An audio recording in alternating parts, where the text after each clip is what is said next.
I've got the answer right here, ladies and gentlemen, to everything that ails you. Now step right up.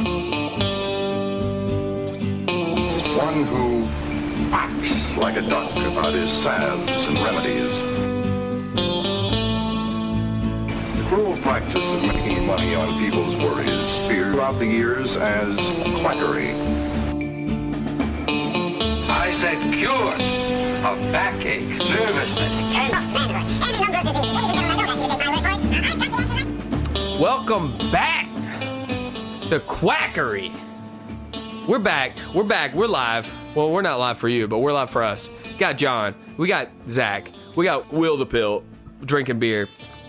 Today, right now, we're talking about chloroform. That's the quackery. Chloroform, more like boroform. Oh! Shut up! That was good. Okay, so we are drinking delicious Catawba Brewing Company White Zombie for chloroform. It's, I thought chloroform, White Zombie, thought it worked pretty well. You know, it kind of makes you a zombie. Chloroform. And we have our man coming right back at you, talking about the beer. Here we go. Okay, we're here with Steven from Greens, or is this Greens? Yes, Greens. Yeah. He's the beer expert. He's going to tell us about our beers here. All right. So first one is Catawba White Zombie. So Catawba is a brewery out of Morganton, North Carolina. White Zombie is basically a prototypical Belgian wit. If you've ever had Blue Moon or Allagash White, it's in that same wheelhouse. So you kind of get sort of Belgian yeastiness and a little bit of sort of orange peel. So that one's solid. That's their flagship beer. Very well done. All right. So thank you, Steven from Greens. This beer is delicious. Got the citrus in it. You can really tell exactly what he was talking about. Very drinkable. Yeah. Delicious. It really is delicious. Yeah, it is. It's very light. Smooth. Mm-hmm. Yeah, it's very smooth. Whenever I was in Europe racing bikes, one of the biggest beers over there was Hooghaden. Hulk Hogan? I was in Belgium, so it's Hooghaden. Oh, Hooghaden. But you can actually buy it like at Publix and Ingles and stuff here. It's pronounced Hoegaarden here. Oh, yeah. Yeah, it's a similar beer. It's a Belgian white.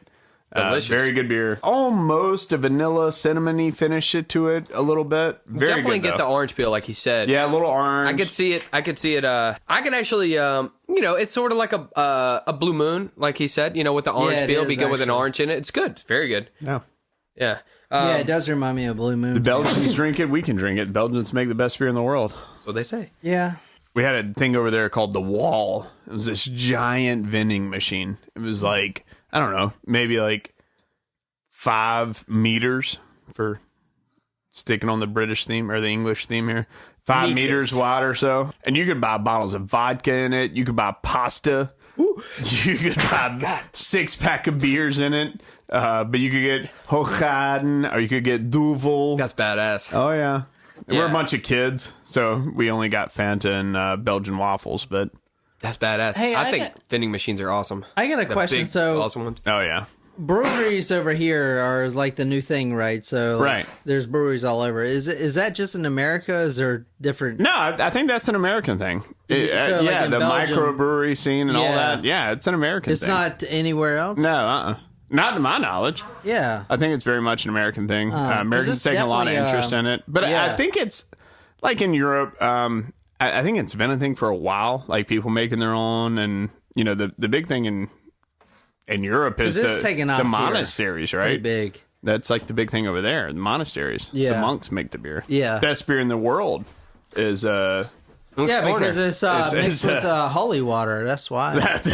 Damn right. No, it's just like anything. So you get someone who doesn't have sex and they only focus on one thing other than sex. No, I'm telling you, man, this is science. You get someone who focuses on something really, for their whole lives and making it better and better. That's why, man, you get these nuns that make the cheese. You heard of that stuff? It's supposed to be the best damn cheese in the world. You talking about Clemson blue cheese? No.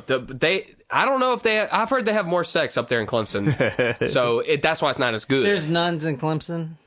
No, I ain't met any. What is chloroform? You probably know, you're the chemical man, but... I'm pretty sure it's an organic compound. It's commonly found in today's society at wood plants. Yeah, no, it is. Lumber plants. You're right. Chloroform is an organic compound, but it is a clear, volatile liquid with a strong smell similar to that of ether. It smells kind of sweet. It was once administered by inhalation to produce anesthesia and was also given to reduce pain and as a remedy for cough, but it is quite toxic to the kidneys and the liver. So it was first synthesized independently, several investigators say, around 1831. Moldenhauer in Germany, he was a German pharmacist, actually, from Frankfurt an der Oder, appears to have produced chloroform around 1830, 1831, where he makes chlorinated lime, which is calcium hypochlorate, with ethanol. He mistook it for chlorether, which is chloric ether, but it was chloroform. So this is another thing with alcohol in it. It was synthesized by combining something with alcohol. Okay. Yeah. But as you'll see, people took it with alcohol. It was synthesized around 1831 by Moldenhauer, a German pharmacist from Frankfurt der Oder. And he appeared to have produced chloroform by mixing chlorinated lime or calcium hypochlorite and ethanol, which is alcohol. Do you know anything about chlorinated lime, Matt? I don't know a lot about chlorinated lime. We do see. Sounds like something you would use for like dead bodies with lime, right? Well, yeah, you would dissolve a dead body in lime. Yeah, it dissolves quicker. Well, lime just increases the pH process, and it kind of preserves the body more than anything. It decreases the rate of degradation of the corpse. It can almost mummify a corpse to some extent. But it doesn't make it smell or what? Well, you don't. So the smell always comes from bacteria. Almost every smell you ever smell comes from bacteria processing stuff. They eat stuff and they poop stuff. Bacteria do. And those smells is what you smell. So whenever you increase the pH over a certain point, bacteria can no longer exist. Thus, you get no smell. So the corpse doesn't degrade and you also don't get any smell.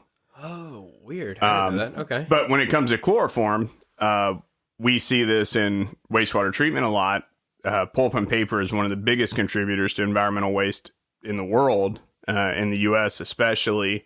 I don't know the numbers exactly, but I would say it's probably the number one contributor to wastewater pollution in the country. What is chloroform? No, pulp and paper industry. So paper plants. Oh yeah, they stink too. We live right by a paper plant. Do you really? Yeah, smells like shit. So they actually produce a tremendous amount of chloroform. From the Kraft process, which is a process of sodium hydroxide with the organics. Wow. So that's cool. That's awesome. And it's a challenge to get rid of that because they are regulated. Not to say they just get to dump, whatever they want to. They do a good job and they spend, billions as an industry, billions and billions of dollars on treating their wastewater. And a lot of that money is targeted at chloroform treatment. Interesting. Yeah. Hey, I got a question right quick. Yeah, what's up? This is also from a German scientist. How many chemicals have been created by the German scientists? You know what I'm saying? Definitely a lot. But so this is interesting. Okay, so this is interesting that you asked that because I was about to get into this. It's actually controversial. The reason they say circa 1831 is because two people claim to have done it. Moldenhauer claimed to have done it in 1830 in Frankfurt. Samuel Guthrie, who was an American physician from Sackett's Harbor, New York, claimed to have done it in 1831, which is, for that time period in time, that's the same time. 1 year apart. God, there's not like they're going to be calling each other like, ha, I got chloroform, suck it. Anyway, so they both, they put chlorinated lime with maybe, ethanol and chlorinated lime, maybe they both happen to do it around the same time. So it's just oxidized lime? Or is the chlorine important, or is it the oxidizer with the lime? That's a good question. So lime is a fruit, right? Am I off here? You know what I always think? No. Okay. Like lime, It's calcium carbonate. I'm assuming is what they're talking about is lime. Yeah, they're not talking about limes like lemons there's and limes, two types like of Sprite. Okay, so where does it come from? There are two types of lime. Yeah. There's calcium carbonate and there's calcium hydroxide. Okay. Typically, when people talk about lime, they're talking about calcium carbonate. Industrial lime is calcium hydroxide. Calcium carbonate is the same thing as Tums. Yeah, that's right. Yep. And then baking soda is sodium carbonate. That's right. Which is actually a way better thing to take for heartburn. Mm-hmm. A lot better buffering capacity. But if you go into your fridge or anyone's fridge who has, baking soda in there to soak up the smells, and you can eat it if you have heartburn. Oh, yeah. It will taste like fish every time.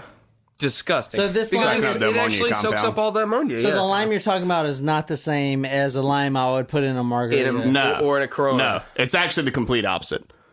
How's So it? lime is true. low pH. That's a good point. The opposite pH. Well, it's pretty similar. So a common misconception is that It's not low. It's not high pH. that lime is a really high pH. No, lime's not that high pH. It's maybe a 10 or 11. And it's actually very similar to a tropical lime, the fruit, which is 3 or 4. So we'll very do a similar, quick actually. explanation here. So what? So you're the chemist here. What would be a neutral pH? 7. So a quick explanation of the pH scale. 7 is neutral. 0 is as acidic as it could possibly be, and 14 is as basic as it could possibly be. And it is a logarithmic scale. So a 7 pH versus a 6 pH is 10 times stronger. A 5 pH is 100 times stronger. A 4 pH is 1,000 times stronger. And that goes in both directions. Yeah. So that's why a lemon or a lime in this situation, which may be a 4, won't burn you, but a 2, it might. It's going to agitate you. A 1 will burn you pretty good. Actually, a 1's going to make you tingle pretty good. If you get much below that, it's going to be real annoying. It's really going to burn you. And it's the same on the other side of the scale. Plus you can dilute them, too. It's a huge difference. And what we're talking about a little bit whenever I say alkalinity, which is probably completely outside of the scope of this podcast, but a Tums, baking soda, sodium... even milk. Sodium bicarbonate. Would be milk. alkaline.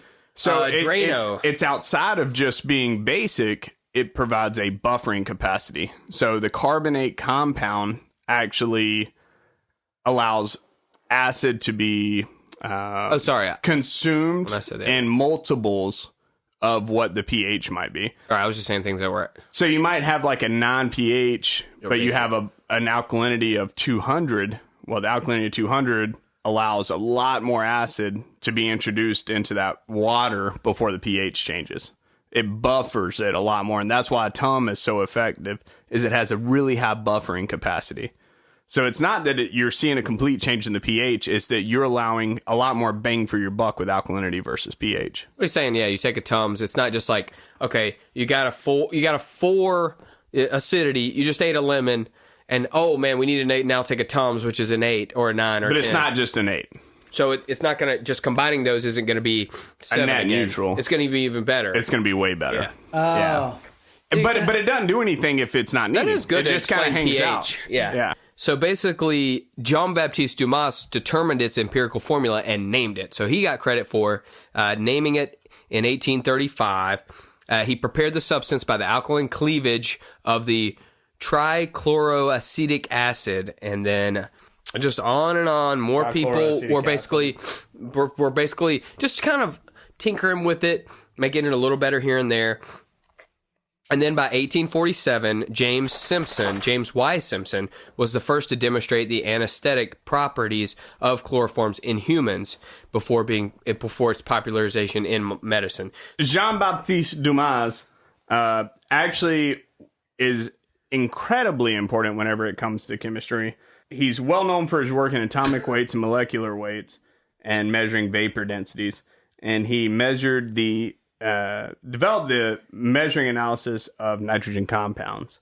Anesthesia. So before surgery, you got to get so it numbs out, you, right? Yeah. Knocks you out. Yeah. You're completely unconscious, basically. Yeah. Which is so crazy that Michael Jackson wanted fentanyl, to take. Right? Well, no, I think propofol was what he had a combination of stuff that took him down, but he was taking propofol, which is an anesthetic. So it basically be like taking chloroform.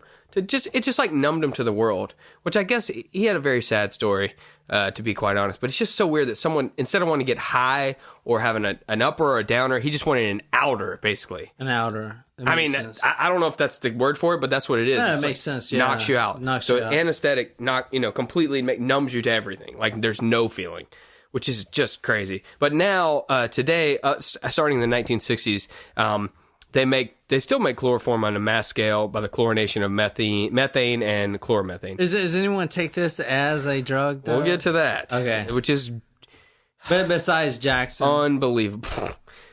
So what we used it for and how it's quackery. So military doctors started using ether and chloroform. So we talked about ether. Ether's almost like, it's like alcohol. Huffing gasoline, basically. Oh, that's ethanol. Never mind. Mm-hmm. Ether. So you know what ether is, another right? really important thing that Dumas did to throw in here. He's back. Is that he extended his theory, sometime considered a law, stated as an organic compound, a hydrogen atom. It states that in an organic compound, an hydrogen atom may be substituted for any halogen, which is actually really important. That means that several different molecules could be basically the same with a variety of different elements acting as the hydrogen atom. I'm lost.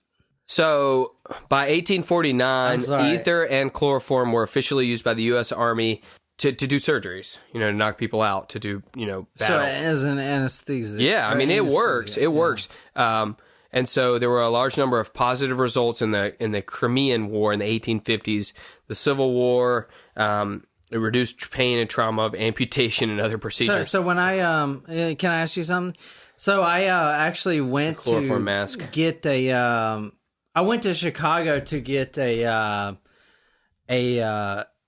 stellate ganglion. I'm probably pronouncing that wrong, but basically it was a PTSD shot. So This is really fascinating. Yeah, so I got that. And Did you really? Yeah, I got that twice actually, and they actually put me under. Did they use a form of? They didn't use chloroform. They no. did, but it was an anesthesia. Sure. There. So what did they they? have safe versions. So it But, could have been I was out It completely. could have been what Michael Jackson. But did. I was completely Chloroform out. is toxic, so they don't use that anymore. But they would use something like fascinating they did propofol that. or Yeah, something so I like got that. that in my propofol. neck. Yeah, they knock you out. Yeah, The whole idea is like hitting a reset on that ganglia nerves, right? that's yeah, wild. and it worked. Did it really? That's cool. Yeah, they it say worked. it's extreme, and it's like instantly effective, right? Like Yeah, it's really it was, quick. dude. That's pretty cool. Ether and chloroform later declined due to the development of safer, more effective inhalation anesthetics, and they're no longer used for surgery today.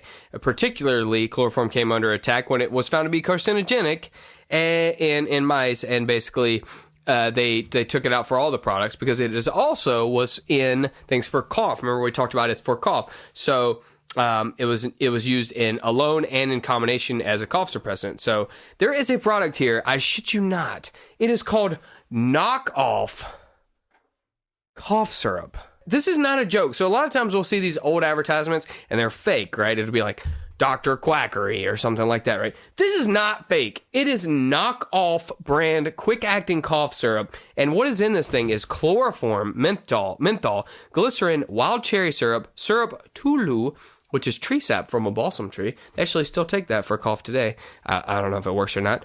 And capsaicin, which is hot pepper. Is that still available? I mean, Knockoff? You can find the old bottles, but I mean, it's not for the sale old today. bottles, It's got yeah. chloroform in it. You don't want this crap. You can buy it. You can buy the syrup Tulu. It looked like a pretty new picture you were showing me. This box in particular is in very good condition. Okay. It says, with a pleasing taste for prompt relief. Quick-acting cough syrup for coughs due to colds. Here's another one. One night cough syrup. These ingredients are unbelievable. Number 1, alcohol. Number 2, cannabis. Indica. Cannabis. Yeah, cannabis. Number 3, chloroform. Number 4, morphine.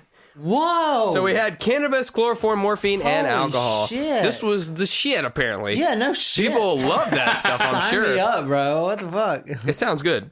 So, So we'll remember that. Another- one night cough syrup. One night, either you be feeling good or you be dead. another very common source of chloroform, which we are in the water treatment industry are working hard on every single day. It's actually a really prevalent issue right now, way bigger than the lead issue in drinking water is. We have lead issue. Well, Should I be worried about this? Well, no. Okay. No, you should not be worried about lead issue in your drinking water, to be clear. Unless you live in Wakanda. Well, probably not there because I doubt they use lead pipes there. But Yeah, I think it's all made of vibranium. more than likely it's vibranium. But what we see today, and one of the biggest issues on the EPA's radar, is THMs, trihalomethanes. And trihalomethanes are created whenever you chlorinate organic matter. Oh, so things combining with your chlorine. So the long or the short of how a drinking water plant functions is you bring water in from a water source. This not counting wells, but surface water plants, lakes, rivers, other bodies of water that We're are drinking lake water? open water. You are, for sure. Most people around are. Lower part of the state of South Carolina typically are well systems, but so there is organic matter in your water, right? It only makes sense. So whenever that water Bear is shit in the woods. right, sure, yeah, and not just bear shitting, but leaves, fish shit and fish dying, decay, everything else. There's a lot of organic matter in the water. I don't know if I'm ever going to drink anything but soda pop ever again. And when you chlorinate that, you create trihalomethanes. One of those, and the most prevalent of those, is chloroform. Well, no shit. It's true. So How do you get rid of that? different ways. I was worried he was going to say we just leave it in there. No, filtering out the organics.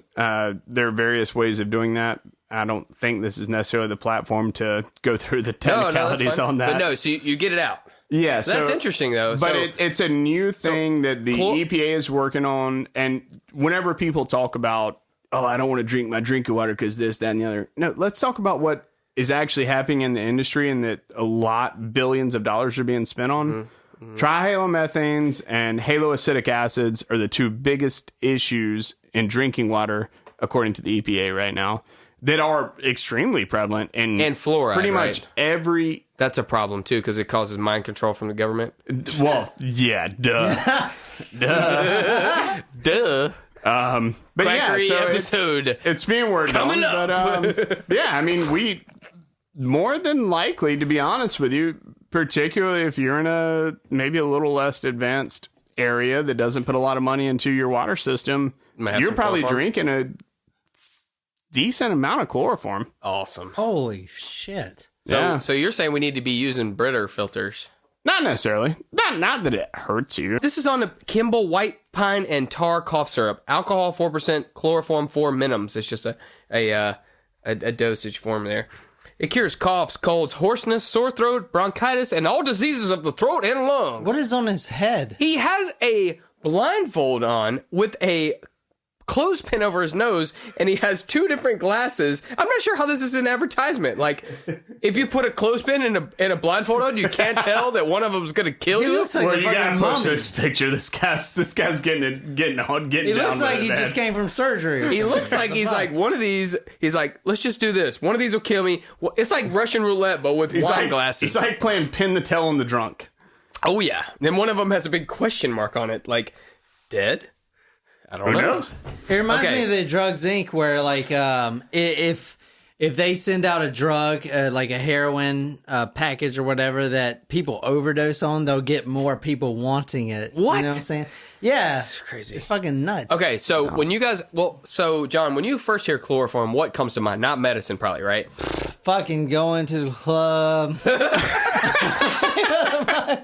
I actually had a buddy in the army that said he used to chloroform himself. Exactly. Why? We were all fucked up. That's not what I was going to mean. Zach, what do you think first when you think chloroform? Chloroform, more like chloroform.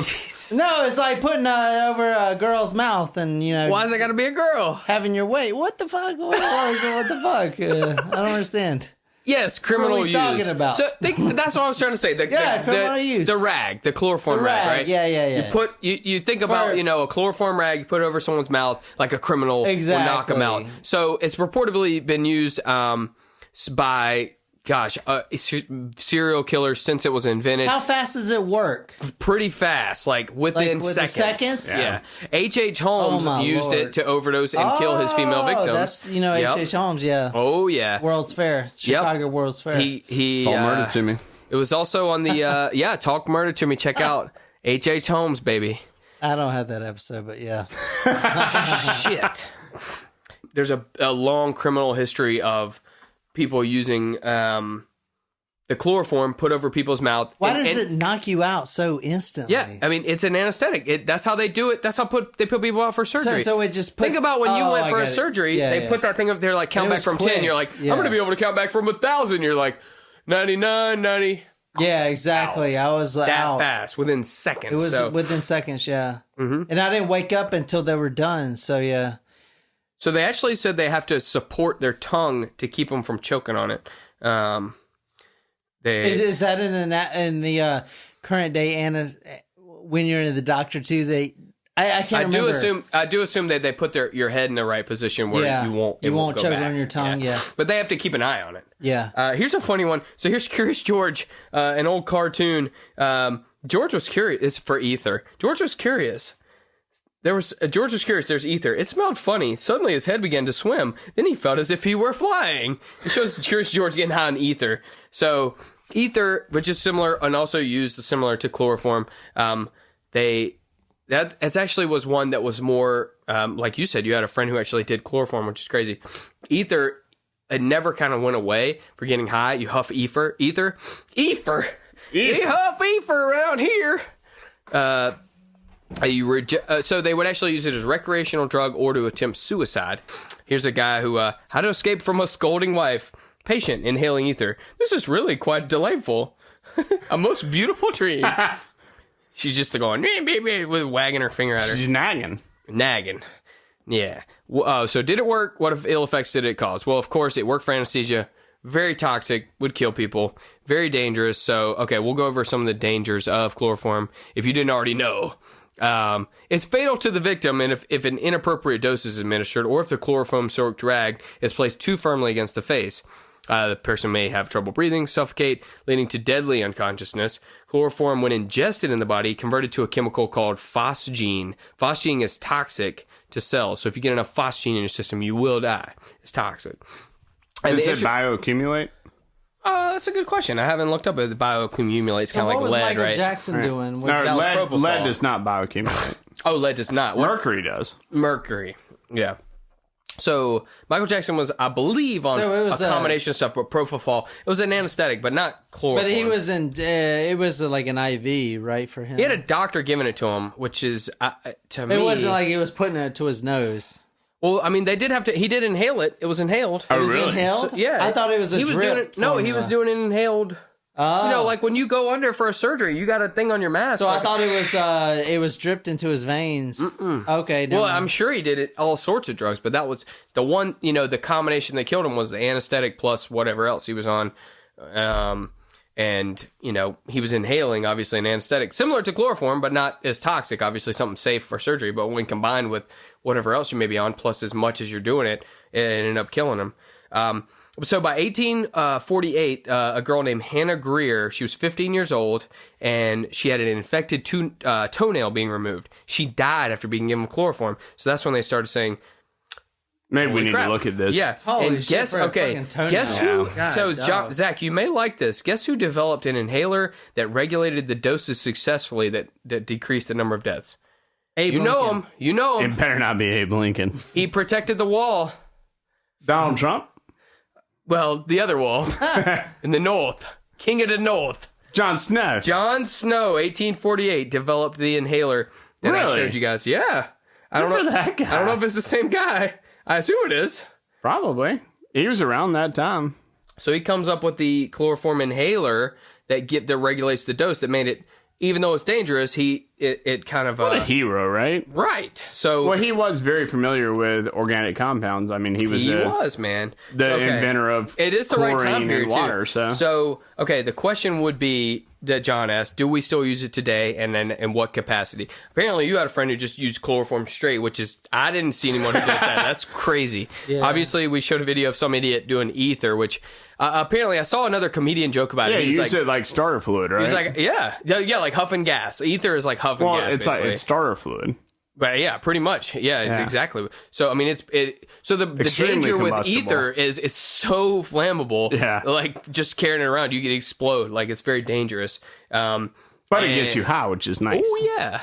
There was this one comedian who was talking about, he was like, he went over to a party with some weird friends and they're all like very like steampunky. And he's like, they all took out their ether rags and they were like, Yes, this was my grandfather's ether rag from the Chicago World's Fair. And they're like, what the hell is this? So I'm like, I take a little bit, and they're like, no, you gotta get in there. They're like, pressuring me, like giving me, peer pressure. And they just smash my face in the ether, and I go, and it's like, man, I was like seeing stars. Like I must have killed half my brain cells at once. Then it was like this old weird Victorian high. I was just like seeing little people on bicycles. Whoa. One wheel was big and one wheel was little. Dude, sign me up for that, dude.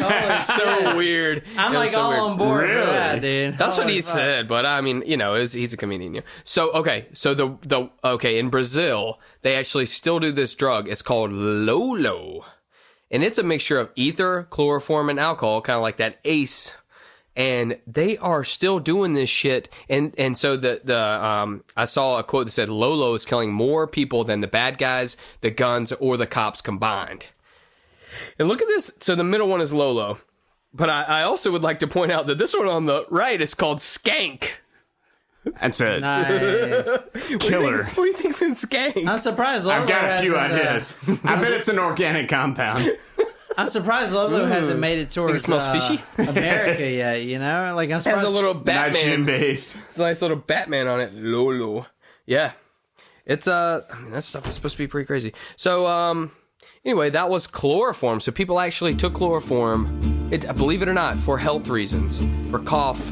I mean, it made sense, that they used it actually for surgeries, but for them to take it for cough, to combine it with, man, that one night syrup. Amazing.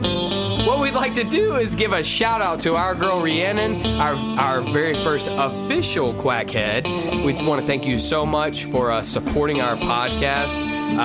We're going to be sending you some swag real soon. If anyone else really loved this podcast and wants to support us, go to quackerypodcast.com/join and you can become an official quackhead. So, for John, for Zach, for Dr. Will the Pill, this is the Quackery Podcast. This has been Chloroform. And until next time, don't take Lolo.